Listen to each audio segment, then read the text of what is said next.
नमस्ते दोस्तों। आप सभी कैसे हैं? मेरा नाम रिया है, उम्र 24 साल। मेरी आँखें गहरी काली हैं, जैसे रात का तारों भरा आसमान, और मेरे लंबे घने बाल हवा में लहराते हुए सबका ध्यान खींच लेते हैं। मेरी त्वचा इतनी साफ और चमकदार है कि लोग कहते हैं जैसे चाँद की रोशनी उसमें झलकती हो। मैं कॉलेज में पढ़ती हूँ, लेकिन इन दिनों अपने दादाजी के साथ उनके गाँव के घर में हूँ, उनकी देखभाल के लिए। मेरी सलवार कमीज़ मेरे शरीर के कर्व्स को हल्के से उभारती है और लोग मुड़ कर देखते हैं। लेकिन मैं वैसी नहीं, बस थोड़ी जिज्ञासु और चंचल हूँ। आज मैं आपको अपनी और दादाजी की एक ऐसी कहानी सुनाने जा रही हूँ जो मेरे जीवन की सबसे रहस्यमयी और रोमांचक कहानी है। ये कहानी थोड़ी लंबी है, लेकिन अगर आप सुनेंगे तो रोंगटे खड़े हो जाएंगे। चलिए शुरू से बताती हूँ, धीरे-धीरे। बात उस समय की है जब मैं कॉलेज की छुट्टियों में गाँव आई थी। हमारा गाँव का घर पुराना है, लकड़ी की चौखटें, मिट्टी की दीवारें और छत पर पुरानी खपरेल की टाइलें, जो चांदनी रात में चमक उठती है। दादाजी अकेले रहते हैं। दादी कई साल पहले गुजर चुकी थी। दादाजी की उम्र करीब 62 साल है, लेकिन वो अब भी तंदुरुस्त और मजबूत हैं। लंबे चौड़े, सफेद दाढ़ी और आंखों में एक गजब की चमक, जो उन्हें और आकर्षक बनाती है। वो खेतों में थोड़ा बहुत काम करते हैं, बस इतना कि ताकत बनी रहे। गांव वाले कहते हैं कि जब दादाजी जवान थे तो उनकी एक झलक के लिए लोग तरसते थे। उनकी उम्र के लोग अब कम ही बचे हैं, लेकिन दादाजी आज भी जवानी की मिसाल लगते हैं। उनकी खुराक भी कमाल की है। दूध, देसी घी और कभी-कभार बकरा या मुर्गा। शायद यही उनकी ताकत का राज है। जब मैं गाँव पहुंची, दादाजी ने मुझे गर्मजोशी से गले लगाया। उनकी छाती चौड़ी थी और वो गले लगाते वक्त थोड़ा जोर से दबाते हैं। आ गई मेरी राजकुमारी। उनकी आवाज में वो प्यार था जो दिल को छू जाता है। मैंने घर को साफ किया, सामान जमाया। दादाजी खेत से पसीने से तरबतर लौटे, शर्ट के बटन खुले हुए। मैंने चाय बनाई और दी तो वो बोले, रिया, तू तो अब पूरी जवान हो गई है, बिल्कुल रानी जैसी। मैं शर्मा कर हंसी और बोली, दादाजी अभी ना हमेशा मजाक करते हैं। वो बोले, नहीं बेटी, सच कह रहा हूँ, अब तेरे लिए कोई अच्छा सा राजकुमार ढूंढना पड़ेगा। मैं हंसकर भाग गई। अगले दिन सुबह दादाजी बोले, चल तुझे गांव के पीछे वो पुराना तालाब दिखाता हूँ। वहां का पानी इतना शुद्ध है कि पीने से मन ताजा हो जाता है। हम निकल पड़े। रास्ता घने पेड़ों से घिरा था, मानो जंगल हो। दादाजी आगे आगे चल रहे थे, उनकी पीठ मजबूत और चौड़ी। अचानक मेरा पैर एक पेड़ की जड़ में फंसा और मैं गिरने लगी। दादाजी ने फुर्ती से पलटकर मुझे पकड़ लिया। उनका हाथ मेरी कमर पर था। संभल कर बेटी, ये रास्ते धोखेबाज हैं। उनकी आवाज में चिंता थी, लेकिन उनकी नजर एक पल के लिए रुकी। तालाब पर पहुंचे। पानी इतना साफ था कि नीचे के पत्थर चमक रहे थे। दादाजी ने मटके से पानी निकाला और बोले, पी ले रिया, ये पानी तेरी खूबसूरती को और बढ़ाएगा। मैंने पानी पिया और वो मेरे गले से टपक गया। दादाजी की नजर वहां टिकी, फिर वो मुस्कुराए। चल अब घर चलते हैं। रात को हम छत पर बैठे, तारे टिमटिमा रहे थे। दादाजी ने एक पुरानी कहानी सुनाई, एक राजा और उसकी रानी की। बीच बीच में वो कहते, रानी इतनी खूबसूरत थी कि राजा उसकी हर ख्वाहिश पूरी करता था। उनकी नजर मुंह पर थी और उनकी आवाज धीमी पड़ रही थी। मैंने पूछा, दादाजी आपकी जिंदगी में भी ऐसी कोई रानी थी? वो बोले, हाँ, तेरी दादी, लेकिन अब तू है मेरी छोटी रानी। मैं हंसी, लेकिन उनकी बात में कुछ था जो मुझे अटपटा लगा। तीसरे दिन दादाजी बोले, चल तुझे वो पुराना खंडहर दिखाता हूँ जहां पुराने जमाने के राजा रहते थे। हम खंडहर में घुसे। अंधेरा था। दादाजी ने टॉर्च जलाई। दीवारों पर पुरानी पेंटिंग्स थी, राजा और रानी की। दादाजी बोले, देख, ये राजा अपनी रानी को कैसे पकड़े हुए है।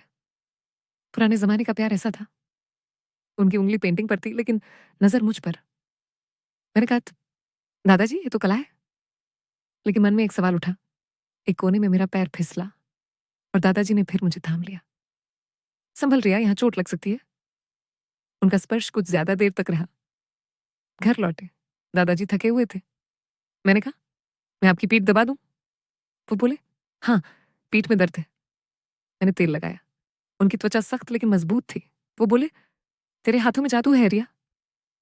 मैं हंसी, लेकिन कुछ अजीब सा महसूस हुआ। चौथे दिन दादाजी बोले, चल नदी किनारे चलते हैं, वहां रात में चमकने वाले फूल हैं। हम नदी किनारे बैठे, पैर पानी में डाले। दादाजी का पैर मेरे पैर से छू गया। वो बोले, तेरे पैर तो गुड़िया जैसे नाजुक हैं। मैंने हंसकर पैर हिलाया, लेकिन उनका पैर वहीं रहा। फिर वो बोले, जिंदगी में कुछ रिश्ते सीमाएं लांघ जाते हैं, लेकिन प्यार से। मैंने कहा, दादाजी आप दादी को बहुत याद करते हैं ना? 5वें दिन दादाजी बोले, चल पुराना मंदिर देखने चलते हैं, वहां लोग अपनी छिपी इच्छाएं मांगते हैं। मंदिर सुनसान था। दादाजी घुटनों पर बैठकर प्रार्थना करने लगे। मैंने भी प्रार्थना की। बाहर निकले तो हवा तेज थी। मेरी चुनरी उड़ गई। दादाजी ने उसे पकड़ा। उनका हाथ मेरे कंधे पर था। संभल रिया, तेरी चुनरी जैसे तेरी खूबसूरती को छुपाती है, पर हवा में खुल जाती है। उनकी बात में कुछ था जो मुझे खटका। छठे दिन दादाजी ने पुराना रेडियो निकाला। चल पुराने गाने सुनते हैं। रोमांटिक गाने बजे। दादाजी बोले, तेरी दादी के साथ हम ऐसे ही नाचते थे। वो उठे, मेरा हाथ पकड़ा और बोले, चल आजमा। हम नाचने लगे। उनका हाथ मेरी कमर पर था। गाना था, प्यार किया तो डरना क्या। दादाजी बोले, प्यार में डर नहीं होता रिया। मैं हंसी, लेकिन मन में सवाल उठा। 7वें दिन दादाजी बोले, चल वो पुराना बाग देखने चलते हैं, जहां अनोखे फल उगते हैं। बाग में फल तोड़े। दादाजी बोले, ये फल मीठे हैं लेकिन अंदर से रसीले, जैसे कुछ लोग। फल खाते वक्त जूस टपका। दादाजी ने मेरे चेहरे से उसे पोंछा और बोले, ध्यान से रिया, तेरा चेहरा खराब हो जाएगा। 8वें दिन दादाजी ने कहा, आज तुझे लकड़ी पर नक्काशी सिखाता हूं। हम बैठे, लकड़ी पर काम करने लगे। दादाजी का हाथ मेरे हाथ पर था। देख, ऐसे नरमी से छूना पड़ता है। उनकी आंखें मुझ पर थीं और मुझे कुछ अटपटा लगा। 9वें दिन दादाजी ने एक पुरानी डायरी निकाली। पढ़ रिया, मेरी जिंदगी की कहानी। डायरी में उनकी जवानी के किस्से थे, रोमांटिक और रहस्यमय। वो बोले, पढ़, मैं सुनता हूं। मैं पढ़ती गई। वो आंखें बंद करके सुनते, कभी कभी बोलते। वो पल कितना गहरा था। 10वें दिन की रात थी। गांव में सन्नाटा था, जैसे जंगल की आवाजें फुसफुसा रही हों। आसमान में बादल थे, चांद छुपा हुआ। दादाजी ने मुझे घर के पीछे पुराने पीपल के पेड़ के पास बुलाया। उनके हाथ में एक पुराना जंग लगा संदूक था। उनकी आंखों में वो प्यार वाली चमक नहीं थी, बल्कि एक ठंडा रहस्य था। रिया, इन 10 दिनों में मैंने तुझे बहुत कुछ दिखाया, बताया, लेकिन आज जो बताऊंगा वो तेरी जिंदगी बदल देगा। मेरा दिल जोर जोर से धड़क रहा था। उनकी बातें, वो हल्का हल्का स्पर्श, वो सब क्या था? दादाजी 62 के थे, लेकिन उनकी ताकत, उनकी जवानी, कैसे? गांव वाले कहते थे कि वो कभी बीमार नहीं पड़ते, लेकिन क्यों? और वो अकेले क्यों रहते थे? दादी की मौत के बाद किसी को घर में क्यों नहीं आने दिया? मेरी मां तक को दूर रखा। दादाजी ने संदूक खोला। अंदर एक काला कपड़ा था और उसके नीचे एक चमकता ताबीज, जिसमें नीला पत्थर जड़ा था, जो लालटेन की रोशनी में धड़क रहा था। दादाजी फुसफुसाए, ये ताबीज हमारे खानदान का सबसे बड़ा राज है। इसे पहनने वाला वो कर सकता है जो कोई आम इंसान नहीं कर सकता। मैंने पूछा, क्या दादाजी? वो बोले, ये ताबीज उस तालाब के पास एक गुप्त रास्ता खोलता है जिसे मैंने तुझे दिखाया। वो रास्ता एक ऐसी जगह ले जाता है जहां समय रुक जाता है। मेरी रीढ़ में सिहरन दौड़ गए। समय रुक जाता है? क्या यही दादाजी की जवानी का राज है? क्या वो ताबीज पहनते हैं? और वो अकेले क्यों? दादाजी ने ताबीज मेरे हाथ में रखा। वो इतना ठंडा था कि मेरी उंगलियां सुन्न हो गईं। इसे पहनने से पहले एक कसम खानी होगी, और अगर तूने तोड़ी तो। वो रुक गए। अचानक हवा तेज चली। लालटेन डगमगाई और पीपल के पेड़ से एक अजीब सी आवाज आई, जैसे कोई औरत सिसक रही हो। मैं डर से पीछे हटी।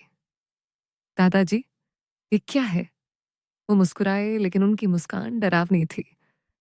रिया, तूने मुझ पर भरोसा किया ना? अब आखिरी इम्तिहान है। इस ताबीज को पहन और मेरे साथ उस रास्ते पर चल। लेकिन ये याद रख, जो वहां है वो तेरी दादी से जुड़ा है, और शायद तुझसे भी। मैंने ताबीज़ छुआ और अचानक एक धुंधली तस्वीर उभरी। एक औरत जिसका चेहरा मेरे जैसा था लेकिन उसकी आँखें खाली थीं और वो चीख रही थी। उसके पीछे दादाजी खड़े थे, जवान, ताकतवर, लेकिन उनकी आँखों में वही अजीब चमक। तस्वीर गायब हुई और संदूक अपने आप बंद हो गया। हवा में एक ठंडी सिहरन थी। दादाजी बोले, रात खत्म होने से पहले तुझे चुनना होगा रिया। वो जगह तुझे हमेशा जवान रख सकती है लेकिन उसकी कीमत चुकानी होगी। मेरे दिमाग में सवालों का तूफान था। क्या दादाजी वाकई बात सटके हैं? वो अकेले क्यों? वो जगह क्या है? दादी की मौत का राज क्या है? वो औरत कौन थी? मेरा दिल सस्पेंस से भर गया। दादाजी ने मेरे कंधे पर हाथ रखा और फुसफुसाए, जो आगे होगा वो कोई कहानी नहीं बता सकती, लेकिन मैंने तुझे इसीलिए चुना क्योंकि तू मेरी तरह है। आगे क्या होगा? क्या रिया ताबीज पहनेगी और गुप्त रास्ते पर जाएगी? दादाजी की जवानी का राज क्या है? वो अकेले क्यों रहते थे? वो तालाब, खंडहर, नदी, मंदिर, क्या ये सब सिर्फ दिखाने के लिए थे या कुछ छुपा था? वो औरत कौन थी? दादी या रिया की कोई परछाई? क्या ये एक श्राप है या कुछ और गहरा राज? जानने के लिए अगला भाग जरूर देखें। हमारी कहानी को और रोमांचक बनाने के लिए इस चैनल को सब्सक्राइब करें, लाइक करें और कमेंट में बताओ कि आपको क्या लगता है रिया क्या करेगी।